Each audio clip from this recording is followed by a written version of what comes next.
Bismillahirrahmanirrahim. Assalamualaikum warahmatullahi wabarakatuh. Alhamdulillahilladzi khalaqal mauta wal hayata liyabluwakum ayyukum ahsanu amala. Asyhadu an la ilaha illallah wahdahu la syarika lah wa asyhadu anna Muhammadan abduhu wa rasuluh la nabiyya wa la rasula ba'dah. Allahumma salli wa sallim ala sayyidina Muhammadin wa ala alihi wa sahbihi wa man tabi'ahum bi ihsanin ila yaumiddin, amma ba'd. Subhanaka la ilma lana illa ma 'allamtana innaka antal alimul hakim. Allahumma anta rabbi la ilaha illa anta khalaqtani wa ana 'abduka wa ana 'ala 'ahdika wa wa'dika mastata'tu a'udzu bika min syarri ma sana'tu abu'u laka bi ni'matika 'alayya wa abu'u bi dhanbi faghfirli fa innahu la yaghfiru dzunuba illa anta. Fa fillah rahimakumullah. Bapak Ibu kaum muslimin jamaah kuliah Ashar Masjid Nurul Falah Majasem yang saya hormati, saya muliakan dan mudah-mudahan dirahmati Allah Subhanahu wa taala. Alhamdulillah, segala puji bagi Allah. Sore ini Allah masih berikan kepada kita hidup, karena satu-satunya sarana untuk kita bisa beramal soleh adalah dengan diberikannya hidup.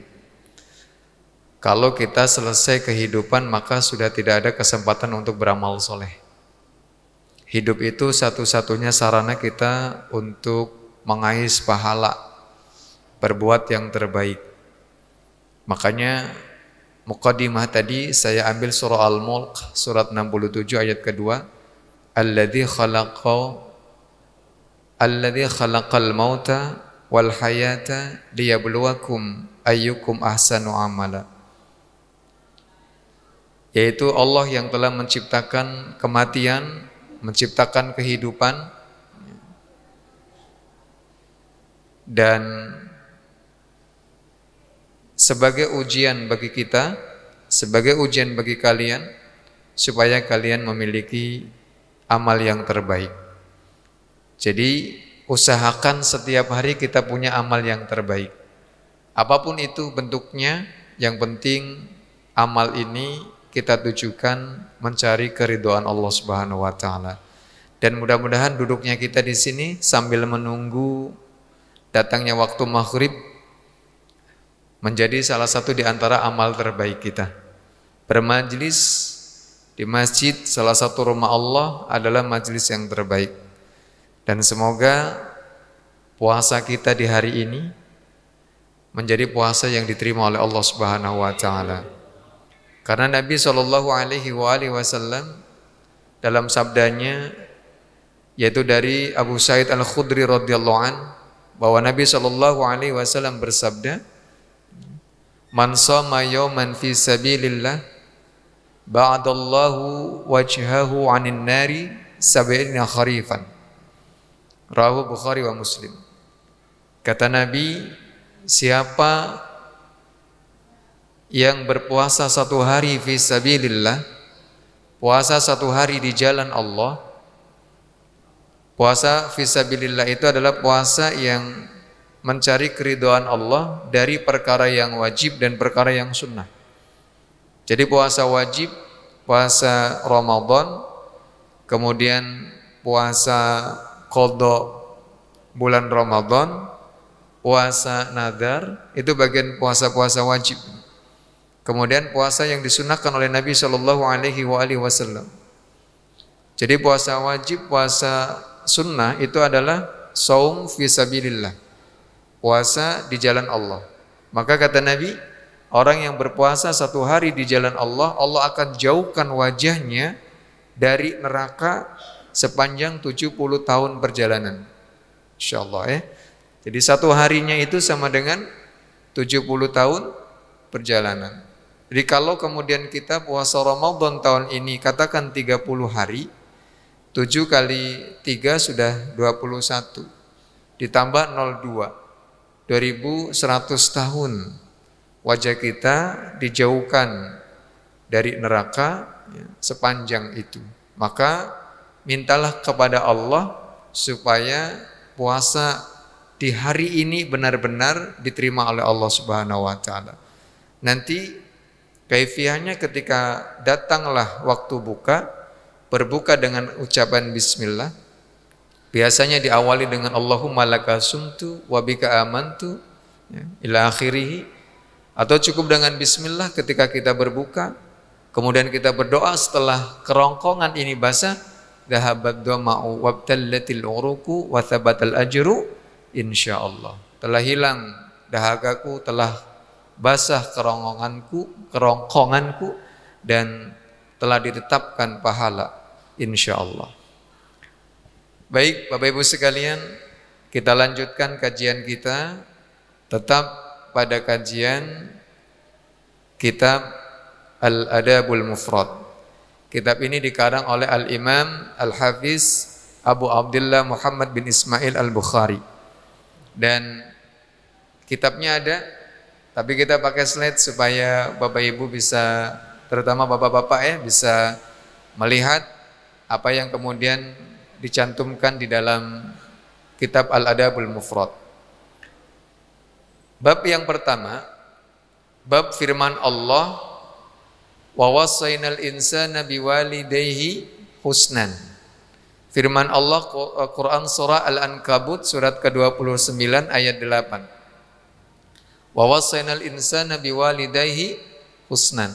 Ini bab yang pertama. Berarti kita akan bahas tentang berbuat baik kepada kedua orang tua. Oh, kita sudah tua, buat apa kita belajar ini? Bukan. Berbuat bakti kepada kedua orang tua itu seumur hidup ketika kita masih dihidupkan oleh Allah. Walaupun orang tuanya sudah meninggal dunia, sudah tidak ada, bukan berarti putus apa yang kemudian menjadi bakti kita kepada orang tua. Dulu mungkin ketika mereka masih ada, kita kurang berbakti. Maka ketika mereka sudah tidak ada, jangan sampai kita juga kurang berbakti. Makanya birrul walidain, berbakti kepada kedua orang tua, berbuat baik kepada keduanya, itu baik mereka ketika ada maupun ketika mereka sudah tidak ada. Yang penting kitanya masih ada. Karena kita tidak akan pernah dikatakan sebagai bekas anak. Mereka orang tua sekalipun sudah meninggal dunia, tidak akan pernah dikatakan sebagai bekas orang tua. Kalau mungkin bekas suami, bekas istri mungkin bisa. Tapi kalau bekas anak, bekas orang tua tidak ada. Dan dua orang ini antara anak dan orang tua itu ketika dalam masalah waris sama sekali tidak ada penghalangnya. Jadi kalau orang tua dan anak itu tidak ada penghalangnya. Tapi kalau saudara bisa jadi ada penghalangnya. Saya meninggal dunia, orang tua saya masih ada. Itu tidak ada yang bisa membatasi, yang bisa menghalangi warisnya untuk kedua orang tua saya. Sama juga ketika mereka meninggal dunia, saya sebagai anaknya tidak ada yang bisa membatasi waris mereka kepada saya. Makanya ikatannya kuat sekali antara orang tua dengan anak. Dan bab yang pertama dalam kitab Al-Adabul Mufrad ini adalah bab tentang firman Allah Quran surah Al-Ankabut ayat ke-8. Ini surat nomor 29 ya. Dan kami wajibkan manusia berbuat kebaikan kepada orang tua ibu bapaknya. Jadi Allah sampaikan di sini wa wassaynal insan, dan kami wajibkan manusia biwalidayhi husnan, berbuat kebaikan kepada orang tua yaitu ibu dan bapaknya. Karena tidak mungkin orang tua itu bapak saja, dan tidak mungkin orang tua juga ibu saja, kecuali Maryam. Itu orang tua yang ibu saja. Dan ini kehendak Allah. Kalau sekarang tidak ada Maryam lagi itu. Karena Maryam itu cuma satu yang bisa melahirkan Nabi Isa alaihissalam tanpa ada kehadiran seorang ayah, seorang bapak. Jadi kalau sekarang ada yang ngaku Maryam, ada bisa itu. Pendukung-pendukung hadisnya, ini hadis Imam Bukhari nomor hadis 5513. Cukup panjang hadisnya. Saya sampaikan untuk tarjimnya ya. Telah menceritakan kepada kami Abu Al-Walid telah menceritakan kepada kami Syu'bah, berkata Al-Walid bin Aizar. Ini kalau hadis yang mutawatir bentuknya begitu, Pak. Dari siapa. Kemudian telah mengabarkan kepadaku, dia berkata, saya mendengar Abu Amru Asy-Syaibani berkata, telah mengabarkan kepada kami pemilik rumah ini sambil menunjuk ke rumah Abdullah. Dia berkata, saya bertanya kepada Nabi sallallahu alaihi wasallam, amalan apa yang paling dicintai Allah? Jadi sahabat bertanya tentang amal yang paling dicintai oleh Allah. Ayyul amal ahabbu ilallahi. Amal apa yang paling dicintai oleh Allah? Kemudian Nabi sallallahu alaihi wasallam menjawab, qala as-salatu ala waqtiha. Yang pertama adalah salat tepat pada waktunya. Kenapa ini menjadi amal yang terbaik? Karena ini akhlak kita kepada Allah. Bapak Ibu sekalian, maaf ya. Kita itu diciptakan oleh Allah Subhanahu wa taala. Kemudian kita ditaklif, diberikan oleh Allah beban untuk beribadah yang sebetulnya itu bukan beban, tapi kebutuhan. Tapi seakan-akan menjadi beban. Ketika Allah panggil kita untuk kita datang menyembah kepada Allah, itu bukan kebutuhan Allah, tapi kebutuhan kita. Karena Allah tahu kita butuh dengan Allah, salah satu cara supaya kita mudah untuk butuh kepada Allah, dipanggillah untuk sholat. Dan Allah sudah berikan kehidupan kepada kita, kenikmatan kepada kita, apapun yang kemudian kita mintakan. Baik yang benar-benar kita mintakan atau otomatis Allah berikan kepada kita yang berupa nikmat itu, yang tidak kemudian kita disuruh untuk menghitung apalagi mengembalikan, kita hanya diminta untuk bersyukur. Wa itta'adana rabbukum la in syakartum. Maka kata Allah, la azidannakum. Pasti akan ditambah kalau kita kemudian mau bersyukur. Nah, salah satu di antara bentuk syukur yang paling nyata adalah kita melakukan ibadah. Jadi kalau kita mengatakan dapat kenikmatan alhamdulillah, dapat nikmat alhamdulillah, kata Imam Syafi'i itu hanya syukur bil lisan. Syukur yang kemudian cukup dengan lisan. Dan ini orang yang taat, orang yang tidak taat bisa melakukan itu. Orang yang benar kuat imannya dengan orang yang kurang kuat imannya pun bisa melakukan itu. Ketika dapat nikmat dia akan mengatakan alhamdulillah. Maka untuk membedakan mana orang-orang yang benar-benar bersyukur kepada Allah, ketika diminta untuk menyembah kepada Allah dengan arkannya, dengan hartanya, dengan amaliyahnya, maka dia akan bersegera untuk melakukan itu. Jadi ibadah kita kepada Allah adalah dalam rangka akhlak kita kepada Allah, karena kita telah diberikan apapun yang kemudian kita mintakan. Allahu Akbar, Allahu Akbar. Ada panggilan, kemudian kita datang. Ada ulama yang mengatakan ala waqtiha, yang disebut dengan ala waqtiha itu adalah selama masih ada di dalam waktunya. Tapi di sini ada ilatnya, ada pengecualinya. Bagi siapa? Bagi mereka orang yang memang sulit untuk mendapatkan tempat untuk sholat, atau kondisi yang sulit untuk mereka melakukan sholat. Contoh, kalau katakan duhur jam 12, selesai jam 3 kurang seperempat, selama masih di waktu itu masih ala waktiha. Tapi lihat dulu kenapa. Oh, saya sholatnya 2:30. Kenapa? Karena tadi pakai mobil nyari masjid nggak dapat. Ini nggak jadi masalah yang seperti ini. Oh, tadi saya itu lagi ngurus pasien. Kalau tidak saya segera tangani, mungkin bisa terjadi hal-hal tertentu. Tapi kalau nonton TV, jalan-jalan, untuk alasan kita menunda sholat sudah bukan ala waktiha lagi itu. Sudah fawailul lil musallin alladzina hum an salatihim sahun. Ada bahayanya di situ. Makanya yang paling baik sholat itu tepat pada waktunya, diartikan adalah awal waktu.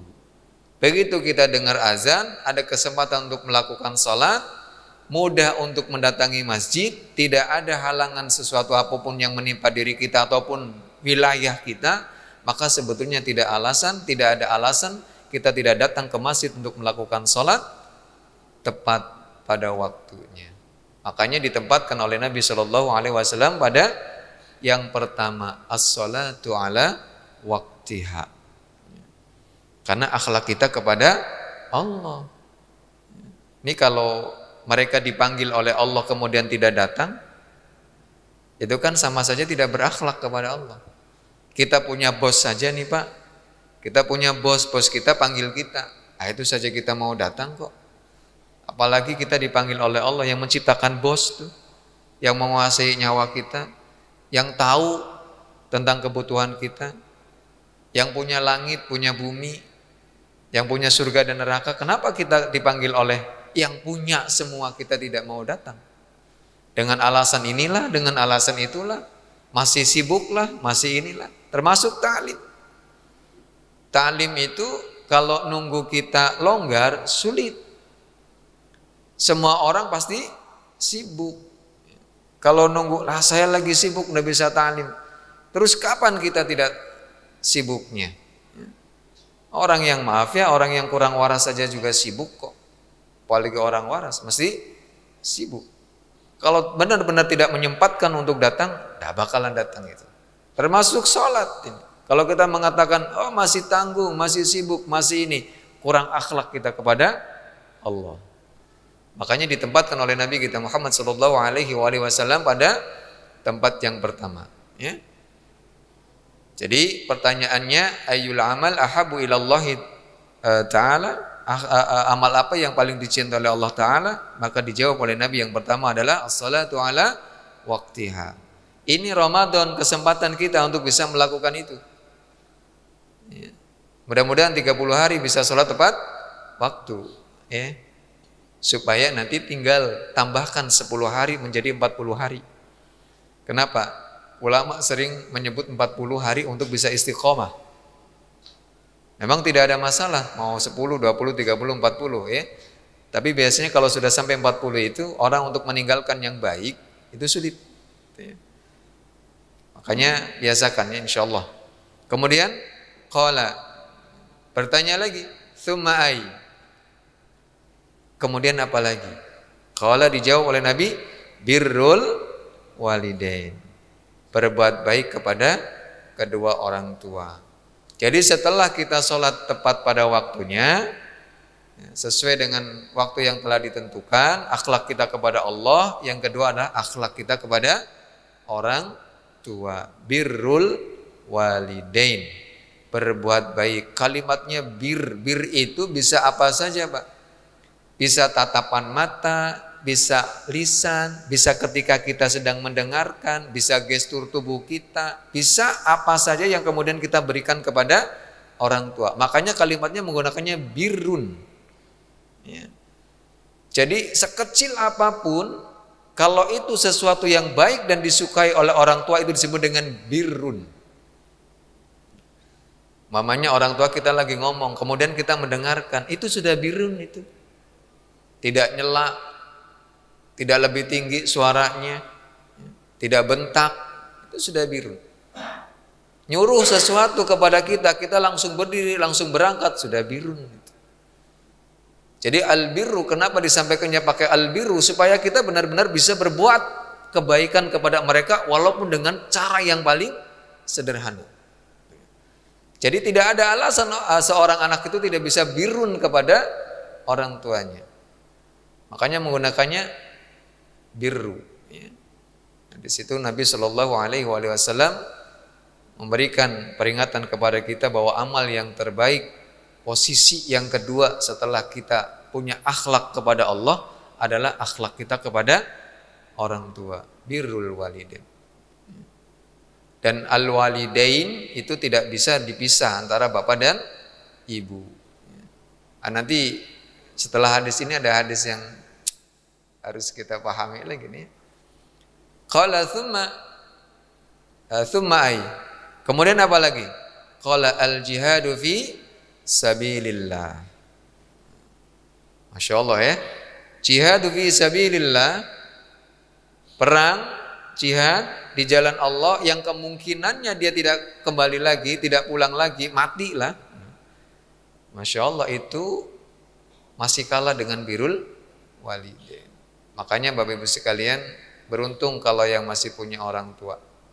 Kalaupun sudah tidak ada orang tua, berarti bagaimana sekarang kita bisa berbuat baik kepada keduanya dengan cara yang terbaik juga. Cara yang terbaik adalah selalu mengingat mereka untuk memohonkan ampunan dan beristighfar kepada keduanya. Kalau memang punya kebiasaan yang baik, kita lanjutkan karena akan sampai untuk akan sampai untuk kedua orang tua kita. Kalau punya sahabat yang baik, kita teruskan silaturahminya.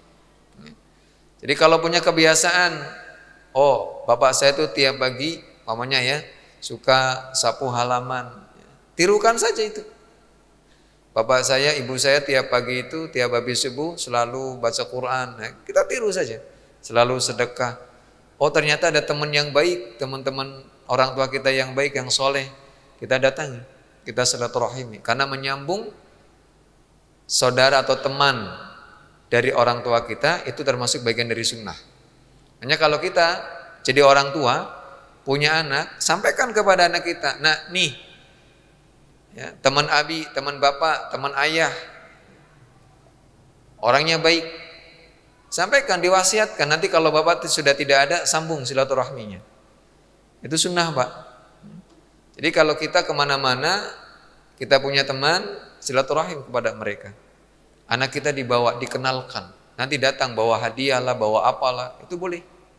Jadi masalah. Karena menjadi bagian dari sunnah. Qala hadatsani bihinna walau istaradtuhu larrodati. Kecil banget ya. Dia Abdullah telah menceritakan kepadaku semuanya. Sekiranya aku menambahkan, niscaya dia pun akan menambahkan amalan tersebut kepadaku. Jadi Nabi kalau ditanya tentang kebaikan, pasti akan keluar semua kebaikan. Makanya sudah 3 cukup nih. Kalau udah cukup jangan ditambah. Maka orang yang baik ditanya tentang kebaikan mesti tidak akan pernah berhenti. Akan terus keluar kebaikannya. Sebagaimana orang yang jahat ditanya tentang kejahatan, itu pasti akan keluar terus kejahatannya.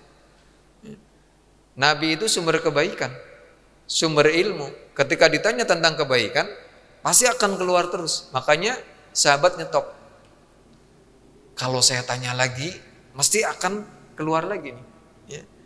Apa yang paling dicintai. Makanya pada kesempatan yang lain bisa berubah. Kalau ini kan kita sedang belajar tentang birrul walidain. Baik, kemudian hadis yang berikutnya dari Abdullah bin Amr radhiyallahu anhu, ia berkata, sebelum saya lanjutkan ini ya, orangnya satu, tapi di situ ada kalimat anhuma.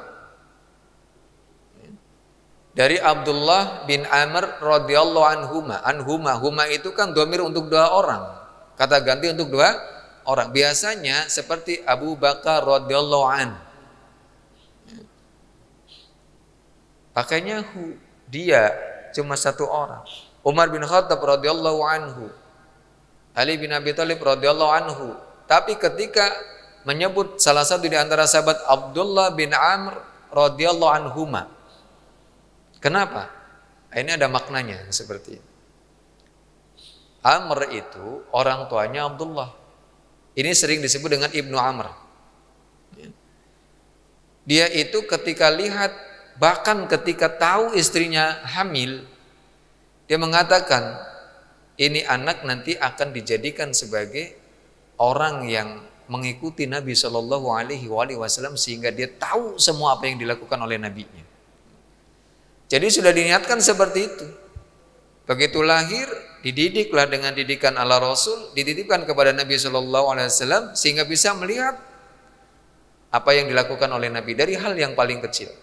Orang tua yang mengupayakan anaknya bisa melakukan hal seperti itu, menjadi anak yang soleh, maka kemuliaan dari anaknya orang tuanya pun dapat. Gitu.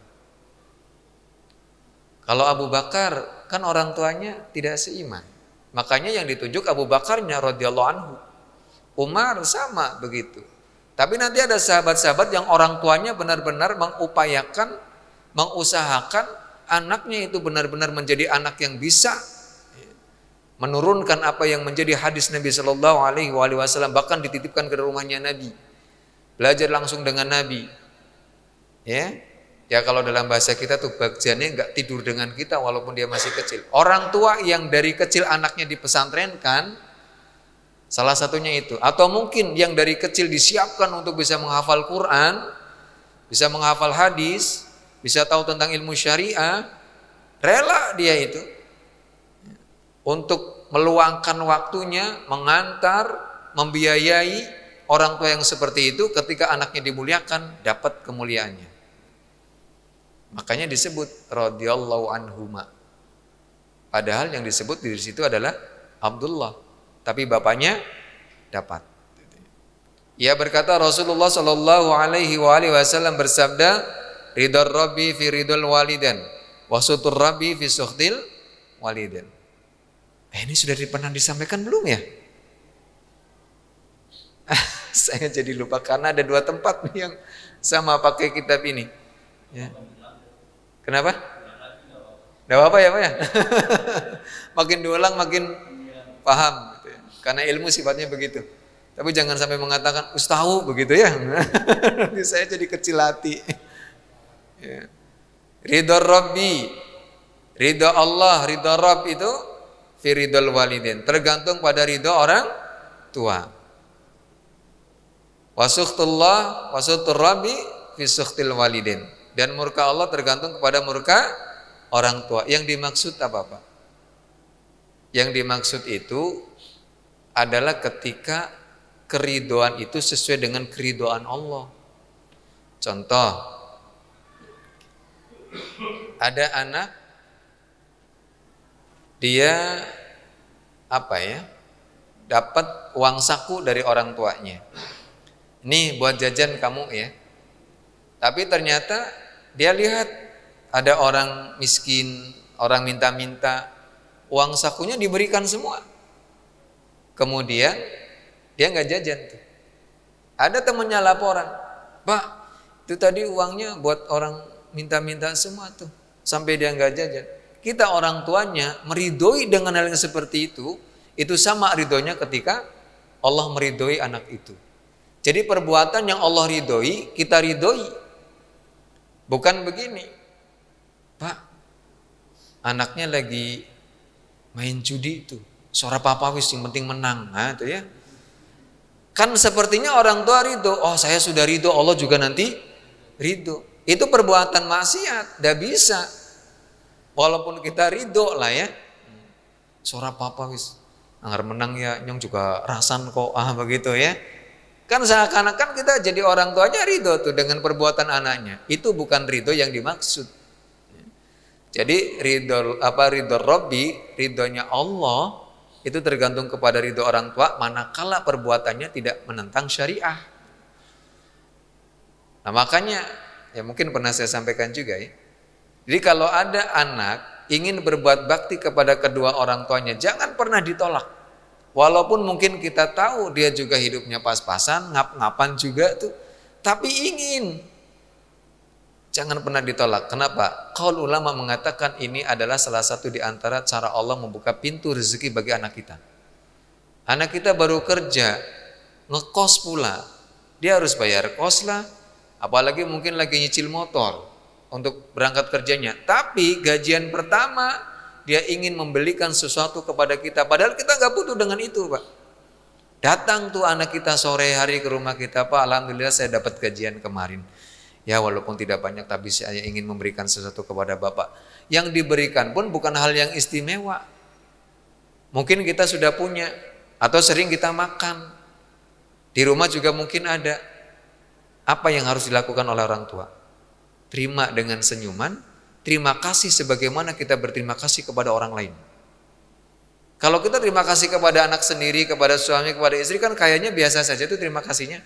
Tapi kalau kita diberikan sesuatu oleh orang lain, kemudian kita terima kasih dan terima kasihnya kepada orang lain itu, kan kayak temenanan tuh terima kasihnya. Jangan pernah tolak anak kita ketika sedang berbuat baik. Ridhoi dia. Karena salah satu di antara pintu dibuka rezeki anak kita adalah ketika mereka berbuat baik kepada kita, kita ridho dengan hal itu. Nah, termasuk tadi pengertian murka Allah tergantung kepada murka orang tua. Ya, murka yang benar-benar kaitannya dengan kemaksiatan. Bukan begini, ke bocah kan ngaji bae sih. Ah, itu bukan. Ya.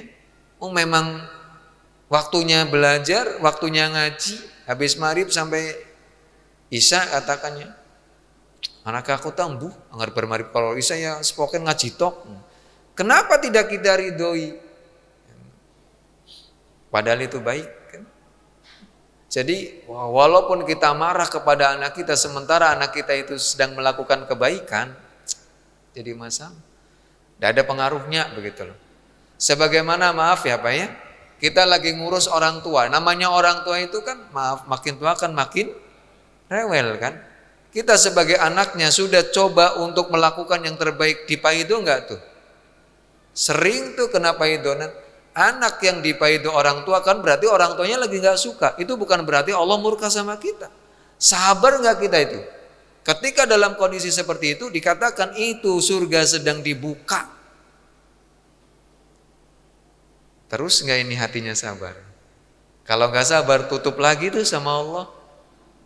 Yakin ya?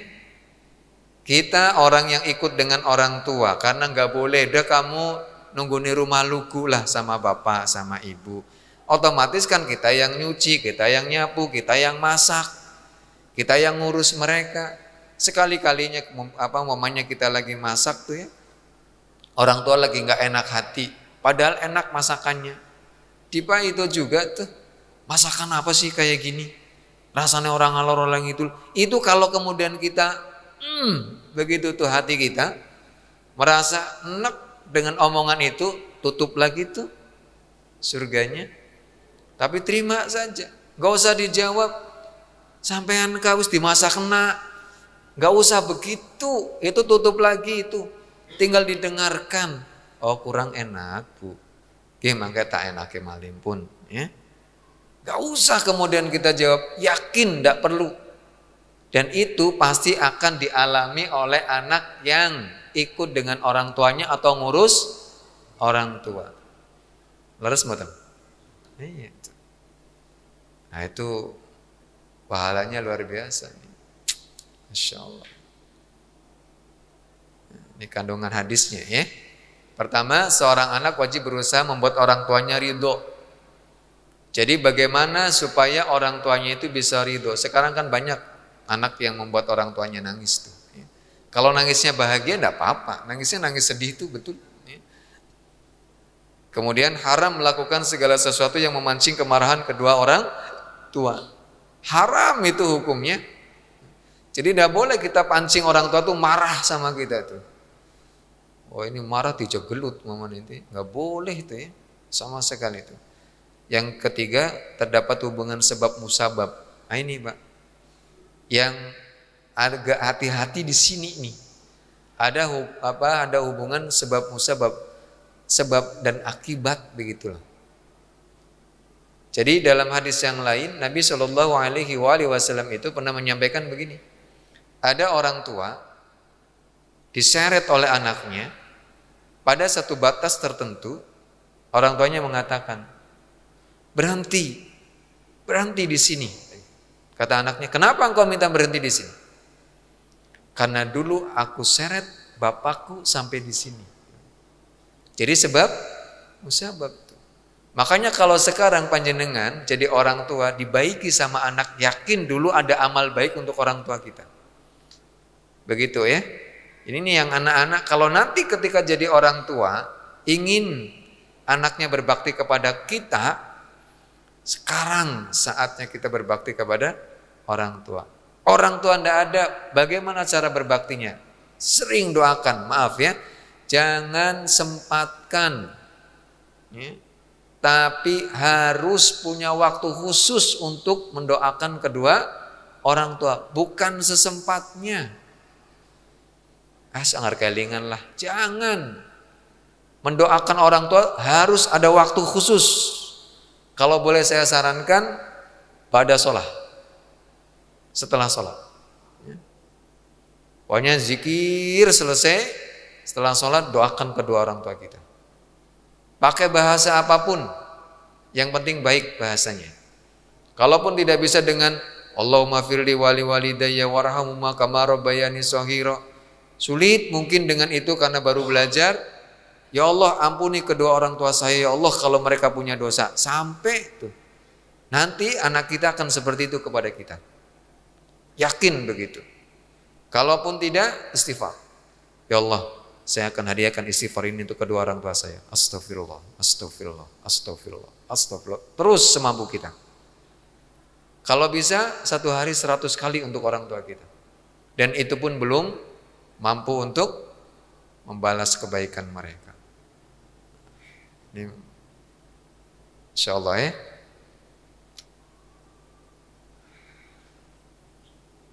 Baik. Ini kandungan hadisnya ya. Banyak sekali. Bapak Ibu sekalian, nanti ada beberapa hadis terkait dengan birrul walidain. Salah satunya ada seorang anak yang izin kepada Nabi Shallallahu Alaihi Wasallam untuk tidak mengikuti jihad perang. Jadi anak ini datang kepada Rasulullah, ya Rasulullah, saya izin untuk tidak ikut perang. Kata Rasul, kamu punya orang tua di rumah? Ya. Pulanglah kamu, buatlah mereka tertawa sebagaimana membuatmu menangis. Kan dia tentang pertentangan batin, Pak. Ini jihad. Saya punya orang tua. Saya akan ikut perang, tapi saya punya tanggungan orang tua yang memang mereka dalam pengasuhan saya. Makannya, mandinya, berpakaiannya, datang kepada Rasul. Sementara orang-orang munafik datang kepada Rasul izin karena perdagangannya, karena pertaniannya, karena ini. Kalau ini, ya Allah, izinkan saya untuk ngurus orang tua. Kalau memang kamu punya orang tua, pulang. Jihadmu adalah mengurus orang tua. Jadi kalau kita punya orang tua, Masya Allah, itu adalah jihad kita di rumah. Kalaupun kemudian, Bapak Ibu sekalian, nanti ada hadis lain yang menyebutkan sekalipun orang tua kita berbuat jelek kepada kita. Ada pertanyaan, dulu saya disia-siakan, saya dibuang, saya tidak diakui. Begitu saya sudah sukses, orang tua saya minta sesuatu kepada saya. Apa yang harus saya lakukan? Berikan. Tapi kan dulu sia-sia saya. 9 bulan, walaupun mungkin tidak menyusui lah. 9 bulan, siapa yang bisa menanggung tuh? Dititipi dengan begitunya, melahirkan dengan rasa sakitnya. Kemudian hanya dengan masalah umpamanya dititipkan ke orang lain. Mungkin bahasa kita disia-siakan, kemudian kita enggan untuk bisa membalasnya.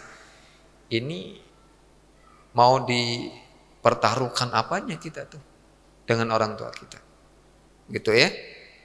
Jadi insya Allah kita akan bahas pada kesempatan yang lain, karena sudah jam 6 lebih. Barangkali sudah masuk waktu maghrib, kita akan berbuka, karena sunnahnya adalah menyegerakan berbuka. Mudah-mudahan apa yang saya sampaikan tadi baru satu hadis ya, ini benar-benar bisa memberikan wawasan kepada kita bagaimana kita berlaku kepada kedua orang tua kita. Wallahu a'lamu bishawab. Mohon maaf. Billahi taufiq wal hidayah. Walafu minkum. Wassalamualaikum warahmatullahi wabarakatuh.